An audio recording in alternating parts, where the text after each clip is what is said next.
This is the scapula of right side. এবার আমরা এটার অ্যানাটমিক্যাল পজিশনগুলো একটু জানি।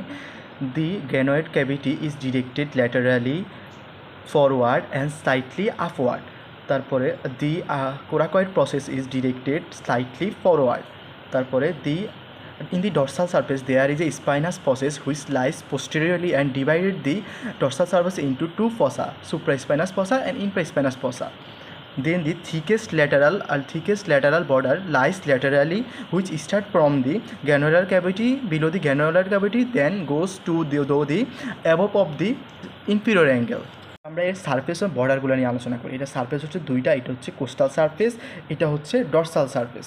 এটার বর্ডার হচ্ছে তিনটা, superior border, medial border and এটা হচ্ছে ল্যাটারাল বর্ডার। তারপর এটার অ্যাঙ্গেল হচ্ছে তিনটা, superior angle, inferior angle and এটা হচ্ছে lateral angle which contains glenoid cavity. Then এটার প্রসেস হচ্ছে তিনটা, একটা হচ্ছে কোরাকয়েড প্রসেস, এটা হচ্ছে অ্যাক্রোমিয়াল প্রসেস আর এটা হচ্ছে স্পাইনাস প্রসেস, যেটা ডরসাল সারফেসে দুইটা পোসাতে ভাগ করবে, সুপ্রাস্পাইনাস পসা, এটা হচ্ছে ইনপ্রাস্পাইনাস পসা। এরপর মাসেল অ্যাটাচমেন্ট নিয়ে কথা বলি। ফার্স্টে আসি কোস্টাল সারফেসের ক্ষেত্রে। কোস্টাল সারফেসে সম্পূর্ণ এখানে অংশ জুড়ে থাকবে হচ্ছে সাবস্ক্যাপুলারিস ফসা। সাবস্ক্যাপুলারিস ফসার যেটা 2/3 অংশ জুড়ে থাকবে হচ্ছে সাবস্ক্যাপুলারিস মাসেল। এবং কোস্টাল সারফেসের আমরা যদি মিডিয়াল সারফেসের দিকে যাই তাহলে এখানে সুপিরিয়র অ্যাঙ্গেল থেকে রুট অফ দি বা apex of the spinal crest পর্যন্ত থাকবে হচ্ছে first two digitation of serratus anterior muscle. Then root of the spinous crest থেকে ইনফিরিয়র অ্যাঙ্গেল পর্যন্ত থাকবে হচ্ছে 3 to 4 digitation of serratus anterior muscle. Then oval shape area of the inferior অ্যাঙ্গেলে থাকবে হচ্ছে 5 to 8 digitation of serratus anterior muscle. এগুলো সবগুলো হবে ইনসারশন হবে। তারপর আমরা আসি এবার ডরসাল সারফেসের ক্ষেত্রে। ডরসাল সারফেসের ক্ষেত্রে পাঁচটা আমরা যদি দেখি, এখানে ডরসাল সারফেসে আমরা যদি মিডিয়াল দিকে যাই তাহলে এখানে সুপিরিয়র অ্যাঙ্গেল থেকে root of the spinous crest পর্যন্ত থাকবে হচ্ছে লিভেটর স্ক্যাপুলি থাকবে।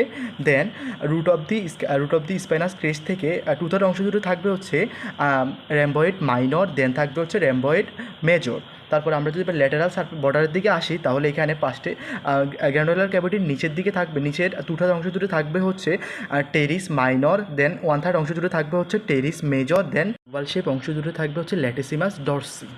তারপরে ডরসাল সারফেস আমরা দুইটা নচ পাবো, একটা হচ্ছে স্পাইনোক্যাপুলারিস নচ যেটা দিয়ে সুপ্রাস্পাইনাটাস পসা আর ইনপ্রাস্পাইনাটাস পসা যেটা দিয়ে কমিউনিকেট করবে। দেন উপরের দিকে একটা পাবো হচ্ছে, এটা হচ্ছে সাবস্ক্যাপুলারিস পসা যেটা তার ফরমেশন করবে সাবস্ক্যাপুলারিস পোরামেন ফর্ম করবে, যেটার মাঝখান দিয়ে একটা লিগামেন্ট যাবে যার নাম হচ্ছে সুপেরিয়র ট্রান্সভার্স সাবস্ক্যাপুলারিস লিগামেন্ট, যার উপর দিয়ে যাবে হচ্ছে বেসেলগুলো আর নিচ দিয়ে যাবে হচ্ছে নার্ভগুলা।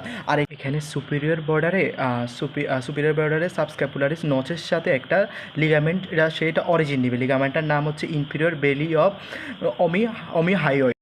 প্রসেসগুলো নিয়ে একটু কথা বলি। এটা হচ্ছে অ্যাক্রোমিয়ান প্রসেসের ক্ষেত্রে এখানে তিনটা বর্ডার আমরা খুঁজে পাবো। একটা হচ্ছে অ্যান্টেরিয়র বর্ডার যেটা ডরসাল বর্ডারের সাথে ফিউজ হয়ে যাবে, এটা হচ্ছে পোস্টেরিয়র বর্ডার যার অপর নাম হচ্ছে ক্রেস্ট অফ দি স্পাইন, তারপর এটা হচ্ছে ল্যাটারাল বর্ডার। তারপরে এবার আমরা আসি, এখানে অ্যাক্রোমিয়ান প্রসেসের দুইটা সারফেস পাবো আমরা, একটা হচ্ছে আপার সারফেস যেটা থাকবে রাফ, তারপরে হচ্ছে লোয়ার সারফেস যেটা হচ্ছে স্মুথ থাকবে, আর দুইটা মার্জিন পাবো, একটা হচ্ছে মিডিয়াল মার্জিন, একটা হচ্ছে ল্যাটারাল মার্জিন। মিডিয়াল মার্জিনটা কিসের সাথে continuous with the upper lip of the crest of the spine, আর লোয়ার মার্জিন যেটা ওইটা continuous with the lower lip of the crest of the spine.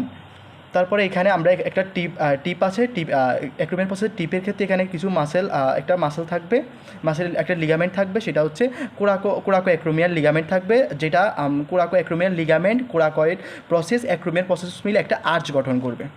এখানে একটা প্যাসেট থাকবে যেটা স্ক্যাপুলার সাথে জয়েন্ট ফর্মেশন করবে এবং তৈরি করবে অ্যাক্রোমিও স্ক্যাপুলার জয়েন্ট, যেটা হচ্ছে এক ধরনের plane type of synovial joint. সেই কোরাকয়েড প্রসেসের ক্ষেত্রে আমরা এখানে কোরাকয়েড প্রসেসের টিপে দুইটা মাসেলের অ্যাটাচমেন্ট পাবো, একটা হচ্ছে মিডিয়ালি থাকবে হচ্ছে কোরাকো ব্রাকিয়ালিস মাসেল থাকবে, তারপরে হচ্ছে ল্যাটারালি থাকবে হচ্ছে শর্ট হেপ অফ ব্রাইসেস ব্রাকাই, যে দুইটা অরিজিন নেবে, তারপর আরেকটা থাকবে পেক্টোরালিস মাইনর থাকবে। তারপর এখানে লিগামেন্ট থাকবে তিনটা, একটা হচ্ছে আমি দেখাই একটু তোমাদের, একটু দেখো, কোরাকো অ্যাক্রোমিয়াল লিগামেন্ট, দেন হচ্ছে কোরাকো ক্যাভিকুলার লিগামেন্ট, দেন হচ্ছে কোরাকো হিউমেরাল লিগামেন্ট, এবং টোটাল স্ক্যাপুলাতে 7টা লিগামেন্ট থাকবে, সেগুলো হচ্ছে একটা হচ্ছে coraco acromial ligament, coraco clavicular ligament, coraco humeral ligament, then থাকবে হচ্ছে capsular ligament of the shoulder joint, capsular ligament of the acromio clavicular joint, then থাকবে হচ্ছে সুপিরিয়র এখানে থাকবে superior transverse scapular ligament, then হচ্ছে inferior transverse scapular ligament. Glenoid cavity নিয়ে একটু কথা বলি। গ্যানোডাল ক্যাভিটির এখানে উপরের দিকে থাকবে হচ্ছে সুপিরিয়র গ্যানোডাল টিউবারসিটি, নিচে থাকবে হচ্ছে ইনফিরিয়র গ্যানোডাল টিউবারসিটি। সুপিরিয়র গ্যানোডাল টিউবারসিটিতে অ্যাটাচমেন্ট থাকবে হচ্ছে ব্রাইসেপ ব্রাকাই, আর ইনফিরিয়র গ্যানোডাল টিউবারসিটিতে থাকবে হচ্ছে ট্রাইসেপ ব্রাকাই। আর এটার মার্জিন জুড়ে থাকবে হচ্ছে গ্র্যানোডাল ল্যাব্রাম, যেটা হচ্ছে এক ধরনের প্রাইভো কার্টিলেজ, আর এটার ভিতরে থাকবে হচ্ছে হায়ালিন কার্টিলেজ দ্বারা কাভার। অসিফিকেশন, স্ক্যাপুলার অসিফিকেশন নিয়ে একটু কথা বলি। অসিফিকেশনের ক্ষেত্রে এখানে সেন্টার থাকবে হচ্ছে 8টা, একটা হচ্ছে প্রাইমারি সেন্টার থাকবে, আর 7টা হচ্ছে সেকেন্ডারি সেন্টার থাকবে। প্রাইমারি সেন্টারটা এখানে থাকবে, যেটা শেপ বলছে এখানে, আর 7টা সেকেন্ডারি সেন্টারের ক্ষেত্রে 2টা সেন্টার থাকবে হচ্ছে কোরাকয়েড প্রসেসের জন্য, 2টা থাকবে হচ্ছে অ্যাক্রোমিয়াল প্রসেসের জন্য, তারপর 1 সেন্টার পর দিয়ে হচ্ছে মিডিয়াল বর্ডারের জন্য থাকবে, আর 1 সেন্টার পর দিয়ে হচ্ছে ইনফিরিয়র অ্যাঙ্গেলের জন্য থাকবে, আর একটা সেন্টার থাকবে হচ্ছে lower part of the rim of the glenoid ক্যাভিটির জন্য থাকবে।